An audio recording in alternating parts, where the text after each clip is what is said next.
के स्टार्ट में हम एक मैजिशियन असिस्टेंट को दिखाया जाता है जिसका नेम कैशा होता है। वो अपने अंकल के साथ एक मैजिक परफॉर्म करता है और उस मैजिक का नाम होता है थ्रू दी वॉल, यानी कि दीवार के अंदर से। अब कैशा अपने फ्रेंड के साथ रेंट के एक अपार्टमेंट में रहता है और कभी कभी जब वो अच्छा परफॉर्म नहीं करता तब उसके अंकल भी उसे काफी डांटते हैं। इसीलिए वो फील करता था कि उसकी लाइफ में कुछ भी अच्छा नहीं है, यानी कि वो एक बोरिंग लाइफ गुजार रहा है। लेकिन तभी वो एक लड़की से मिलता है जो कि बहुत ही खूबसूरत होती है। उस लड़की का नाम होता है एलिसा। एलिसा कैशा के अंकल का इंटरव्यू ले रही थी। कैशा को ये लड़की बहुत ही प्यारी लगती है और वो उससे बात भी करना चाहता है, लेकिन उसके अंकल उसे उस लड़की से बात करने नहीं देती। लेकिन एलिसा भी कैशा को अप्रोच करने की कोशिश करती है क्योंकि वो इस मैजिक के बारे में और बातें भी जानना चाहती थी। क्योंकि वो एक न्यूज रिपोर्टर होती है, इसीलिए वो इस मैजिक पर एक आर्टिकल लिखना चाहती है। फिर एक दिन कैशा जब अपने अंकल के साथ मैजिक परफॉर्म कर रहा था तो तभी वो ऑडियंस में एलिसा को देखता है जो कि अपने बेस्ट फ्रेंड के साथ इस शो को देखने आई थी। अब एलिसा अपने इस बेस्ट फ्रेंड को पसंद करती थी और जब ये बात कैशा को पता चलती है तो वो शो में अच्छा परफॉर्म नहीं कर पाता। अब शो के दौरान कैशा के अंकल एलिसा को इनवाइट करते हैं मैजिक परफॉर्म करने के लिए, लेकिन एलिसा का फ्रेंड उसे कहता है कि तुम कैशा को ही ये मैजिक परफॉर्म करने दो, क्योंकि वो डर गया था कि पता नहीं एलिसा कैसा परफॉर्म करेगी। यहाँ पर कैशा को तो बहुत ज्यादा जेलसी हो रही थी और वो परफॉर्मेंस के दौरान एलिसा के फ्रेंड को ऑलमोस्ट कट ही कर देता है, जिसकी वजह से कैशा के अंकल उसे जॉब से निकाल देते हैं। कैशा इस बात की परवाह किए बगैर कि एलिसा का एक फ्रेंड भी है उसे फ्रेंडशिप करना चाहता है, वो एलिसा और उसके फ्रेंड को एक रेस्टोरेंट में देखता है। वो उनके पास जाता है और उनसे बातें करने लगता है। फिर इसके बाद जब वो दोनों जा रहे होते हैं तो कैशा उनका पीछा करता है। अब ये दोनों एक ऐसे अपार्टमेंट में जाते हैं जिसकी सिक्योरिटी काफी स्ट्रिक्ट थी, जिसकी वजह से अब ये अंदर नहीं जा पा रहा था और ना ही ये वहाँ का कोड जानता था। अब कैशा बहुत ज्यादा डिप्रेस्ड हो जाता है, जिसकी वजह से वो वहीं पास में बैठकर स्मोकिंग करने लगता है।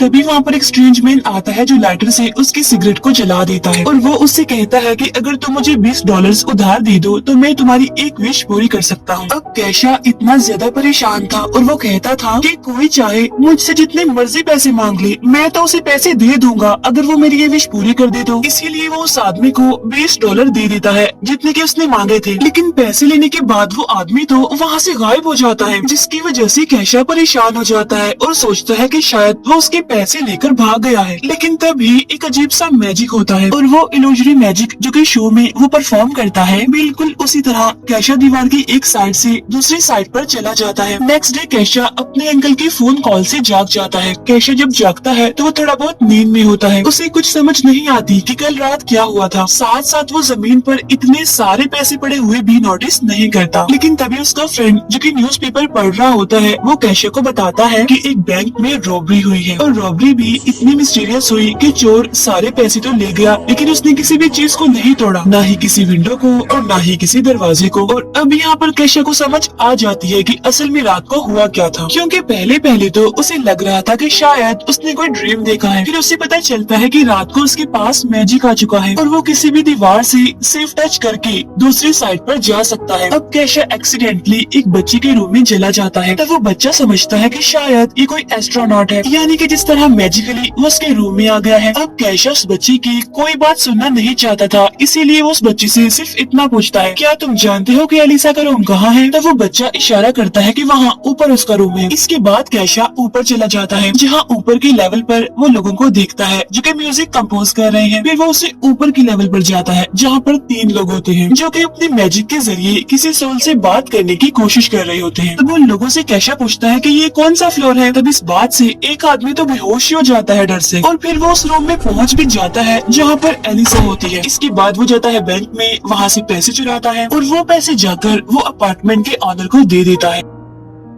उसकी लाइफ तो बिल्कुल ही बदल गई थी। जो सुपर पावर उसके पास है इसे हासिल करने के बाद अगले सीन में हम देखते हैं कि पुलिस ऑफिसर आकर कैशा का रास्ता रोकता है, लेकिन कैशा कार के नीचे से उस पुलिसमैन के साथ प्रैंक करता है। इसके बाद वो जाकर अपने अंकल के साथ भी प्रैंक करता है और उन पर फायर कर देता है। वजह ये थी कि उसके अंकल उससे अच्छे से बिहेव नहीं करते थे। अगले सीन में हम देखते हैं कि कैशा के घर में पुलिस आ गई है और उन्हें पता चल गया था कि कैशा ने ही बैंक रॉबरी की है। अब सवाल ये उठता है कि पुलिस को ये बात कैसे कैसे पता चली? पुलिस को ये बात ऐसी पता चली क्योंकि कैशा ने वहाँ पर एक नोट छोड़ दिया था जिसमें उसने लिखा था कि पैसे मैं ले रहा हूँ, और साथ में उसने एड्रेस भी लिख दिया था। लेकिन अब कैशा फंस चुका था, भागने का उसके पास कोई रास्ता नहीं था। लेकिन अब क्योंकि कैशा के पास सुपर पावर्स थी, इसीलिए वो आसानी से वहाँ से भाग सकता था। इतनी ही देर में इस अपार्टमेंट की फीमेल ऑनर भी वहाँ पर आ जाती है। कैशा का फ्रेंड उससे कहता है कि ये अपार्टमेंट रहने के लिए बिल्कुल भी अच्छा नहीं है। वो कहता है क्योंकि मुझे गैस की स्मेल आ रही है। तो वो फीमेल ऑनर कहती है कि नहीं, ये अपार्टमेंट बिल्कुल ठीक है और आगे कई साल मजीद ये चल भी सकता है। फिर वो जाकर गैस को ऑन करती है जिससे वहाँ पर एक काफी बड़ा ब्लास्ट हो जाता है। अब वहाँ पर इतना बड़ा ब्लास्ट हुआ था कि सब लोग मर सकते थे। लेकिन अब क्योंकि वहाँ पर कैशा था जो कि अपनी सुपर पावर्स का इस्तेमाल करके इन सबको बचा लेता है। इसके बाद कैशा और उसका फ्रेंड एक काफी बड़े अपार्टमेंट में शिफ्ट हो जाते हैं। वहाँ बैंक इंचार्ज जो कि अपार्टमेंट में होने वाले धमाके से मर भी सकता था, उसे कैशा ने बचा लिया था। इसीलिए अब वो भी कैशा को बचाता है रॉबरी से होने वाली सजा से, और इसके चुराए हुए पैसे इंश्योरेंस कंपनी को दे दिए जाते हैं। अब क्योंकि उसकी सारी मुश्किलात खत्म हो गई थी, इसीलिए वो वापस एलिसा के पास जाता है। वहाँ जाकर इसे पता चलता है कि एलिसा अपने फ्रेंड के साथ बातें कर रही है। वो बता रही थी कि मैं अपना लाइफ पार्टनर किस तरह का और कैसा चाहती हूँ, और साथ ही में मेरी विश है आइडियल कार की। अब कैशा को आइडिया हो जाता है कि उसे कैसा बिहेव करना है जिससे कि एलिसा उससे इम्प्रेस होकर उसे पसंद करने लगे। उस आदमी ने कैशा को पावर्स दी थी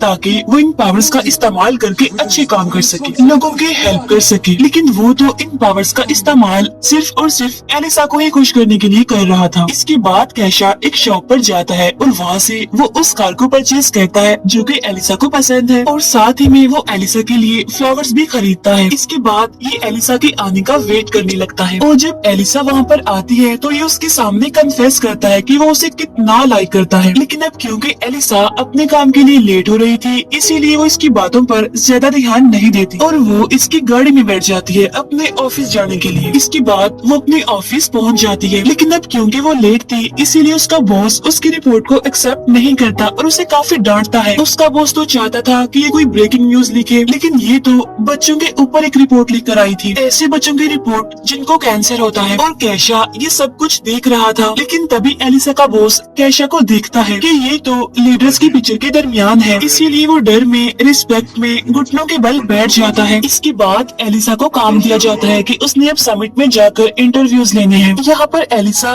कैशा को पैसे देते हुए कहती है कि तुम मुझे उस जगह पर पहुँचा दो जहाँ पर मैंने इंटरव्यूज लेने हैं। वहाँ पहुँचने के बाद एलिसा प्रेस पास के जरिए अंदर समिट में चली जाती है। अब कैशा भी अंदर जाना चाहता था, लेकिन वहाँ पर उसके पास वो पास नहीं था जिसे दिखाकर उसने अंदर जाना था, इसीलिए वो लोग उसे पकड़ लेते हैं। लेकिन अब क्योंकि उसके पास सुपर पावर्स थी, इसीलिए वो बड़ी आसानी से गायब होकर दीवार के जरिए अंदर चला जाता है।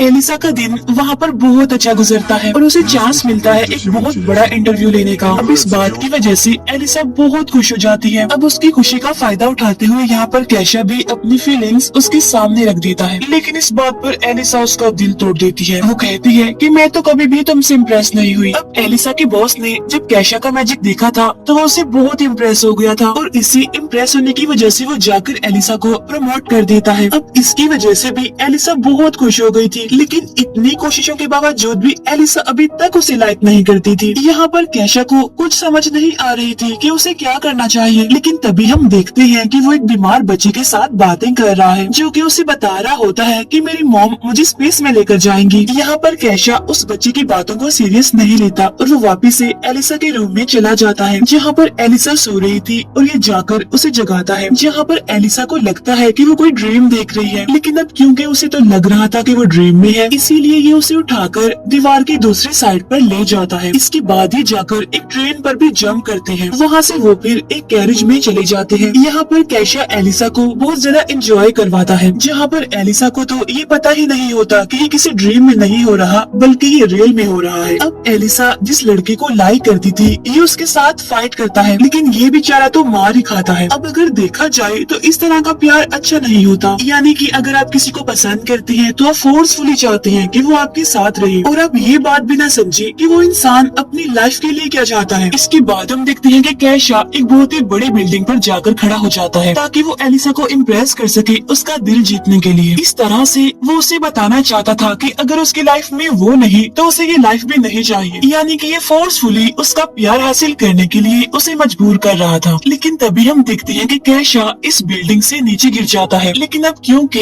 इसके पास सुपर पावर्स थी इसीलिए ये बच जाता है। लेकिन ये बात एलिसा को तो पता नहीं होती, इसीलिए वो ये सोचकर बेहोश हो जाती है कि शायद कैशा मर चुका है। इसके बाद एलिसा को हॉस्पिटल ले जाया जाता है, साथ साथ कैशा भी हॉस्पिटल चला जाता है ये देखने के लिए कि वो गिरा है तो कहीं उसका सर इंजर्ड तो नहीं हो गया। तभी ये वहाँ पर उसी छोटे बच्चे को देखता है जिससे पहले इसकी मुलाकात हो चुकी है। ये बच्चा कैशा को एक बच्ची के बारे में बताता है जिसे कैंसर है और उसे अपना ट्रीटमेंट करवाने के लिए बहुत सारे पैसों की जरूरत है। अब यहाँ पर कैशा को रियलाइज हो जाता है कि उसके पास सुपर पावर्स थी और वो इनका इस्तेमाल अच्छे कामों के लिए भी कर सकता था, लेकिन उसने उन सुपर पावर्स का इस्तेमाल सिर्फ और सिर्फ एलिसा को ही खुश करने के लिए किया। एलिसा को खुश करने के अलावा दुनिया में और भी बहुत सारे काम हैं, बहुत सारे ऐसे लोग हैं जिन्हें उसकी जरूरत है और वो उनकी हेल्प भी कर सकता था। इसके बाद कैशा अपने सारे पैसे उन बच्चों को दे देता है जिन्हें की कैंसर है ताकि वो अपना ट्रीटमेंट करवा सके। वहाँ एलिसा को भी बच्चे से ये सारी बातें पता चल जाती है कि किस तरह से कैशा ने अपने सारे पैसे उन बच्चों को दे दिए ताकि वो बच्चे अपना इलाज करवा सके। और ये बात एलिसा के दिल में जगह बना लेती है। एलिसा भी बहुत ज्यादा रिच थी लेकिन उसका दिल बहुत काइंड था और वो अपनी लाइफ में एक ऐसा पर्सन चाहती थी जो कि उसी की तरह काइंड हार्टेड हो। अब एलिसा फौरन भागती है कैशा की तरफ ताकि वो उसे अपनी फीलिंग्स बता सके, ये बता सके कि वो उसे अब कितना पसंद करने लगी है। इसके बाद हमें कैशा दिखाया जाता है जो कि अपने सुपर पावर्स वापस से उस आदमी को दे देता है क्योंकि अब उसे वो चीज मिल गई है जो कि वो हमेशा से चाहता था। फिर वहाँ वो आदमी इंतजार करने लगता है किसी अगले पर्सन का जो कि उसे उधार दे और ये उसे अपने सुपर पावर्स दे दे। और इसी के साथ ही मूवी यहीं पर एंड हो जाती है।